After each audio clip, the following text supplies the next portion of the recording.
This world was lost, full of people on the way to an eternity in hell, separated from you forever, doomed to live a life of torture.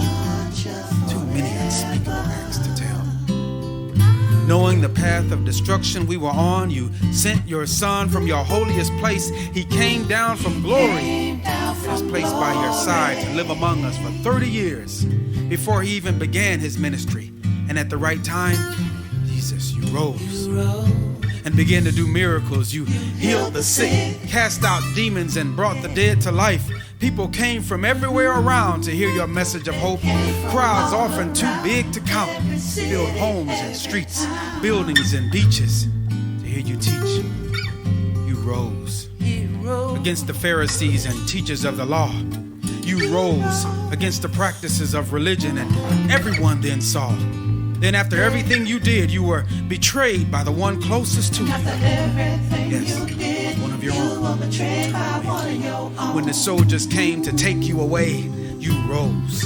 In faith, knowing the time was here to redeem all mankind, you rose.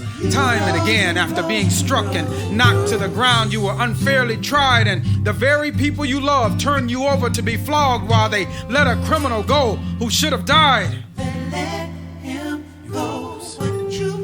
Approached the place where you knew you would suffer pain. Then after being beaten nearly to death, having been taken to the edge of sanity, your tears flowed like rain. Still, you rose and made the long walk, carrying the cross to your body's final resting place. You yelled in pain as they nailed your hands and feet to the cross.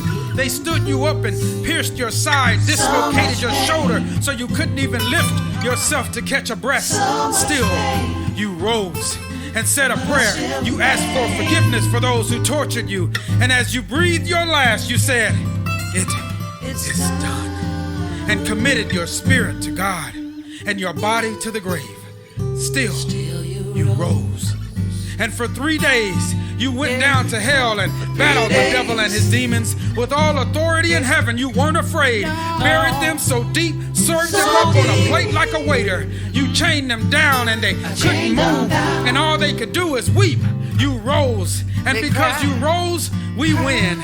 You defeated death and shut down hell for all who believe in you. And we as believers will go out and tell, so others will have the chance to receive you. Because you rose.